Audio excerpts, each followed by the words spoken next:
आध्यात्मिक चेतना, आत्मा और परमात्मा।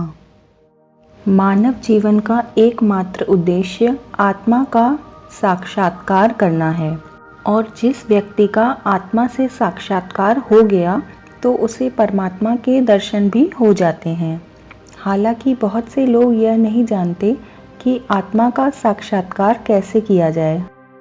ऐसा ही एक जिज्ञासु व्यक्ति एक संत के पास गया और बोला, महाराज, मैं सालों से पूजा पाठ कर रहा हूँ, मैंने सारे तीर्थ भी कर लिए हैं, लेकिन अब तक मुझे परमात्मा के दर्शन नहीं हुए। इस पर संत ने उत्तर दिया, परमात्मा के दर्शन पूजा पाठ, सत्संग या तीर्थ करने से नहीं होते। ये साधन हो सकते हैं, लेकिन आत्म दर्शन से ही परमात्मा के दर्शन होते हैं। अब उस व्यक्ति ने प्रश्न किया, महाराज, तो फिर आत्मा के दर्शन कहाँ होंगे? संत ने उत्तर दिया, अपनी आंखें बंद करो और आत्मा को अपने अंदर ही खोजो, वह तुम्हारे भीतर ही कहीं गुम है। कबीरदास अपने दोहे में कहते हैं, एक कहूँ तो है नहीं, दो कहूँ तो गारी, जैसा है वैसा ही है, कहे कबीर विचार। आत्म चिन्ह परमात्म चिन्हे, संत कहावे सोई, यह भेद काया से न्यारा, जाने बिरला कोई। कबीरदास कहते हैं कि परमात्मा और आत्मा एक नहीं है, और परमात्मा और आत्मा अलग भी नहीं है, क्योंकि जैसी आत्मा वैसा ही परमात्मा, और जैसा परमात्मा वैसा ही आत्मा। इनमें कोई अंतर या भेद नहीं है। इसी बात को वे अपने इस दोहे में समझाते हैं कि चुंबक लोहा प्रीति ज्यों, लोहा लेत उठाए, ऐसा शब्द कबीर का काल से लेत छुड़ाए।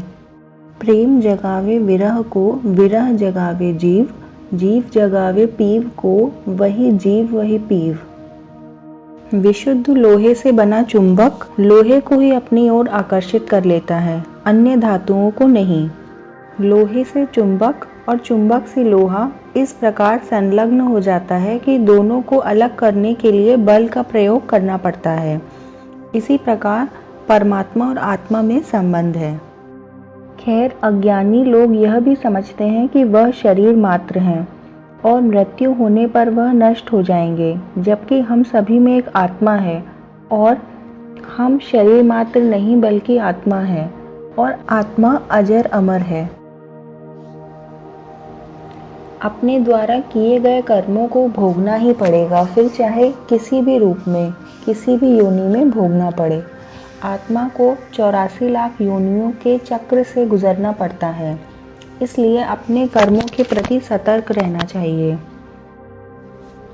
श्रीमद् भगवद गीता में श्री कृष्ण कहते हैं, आत्मा को शस्त्र से काटा नहीं जा सकता है, और वायु उसे सुखा नहीं सकती है, जल उसे गीला नहीं कर सकता है, अग्नि उसे जला नहीं सकती है।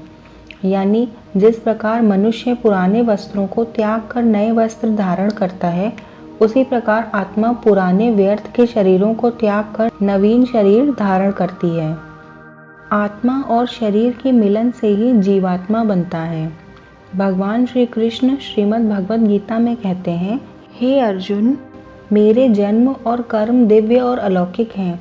जो मनुष्य मुझे जान लेता है वह शरीर को त्याग कर फिर जन्म को प्राप्त नहीं होता, किंतु मुझे ही प्राप्त होता है।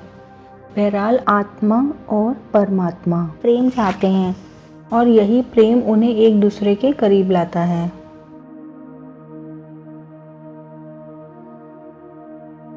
आप सभी का बहुत बहुत धन्यवाद।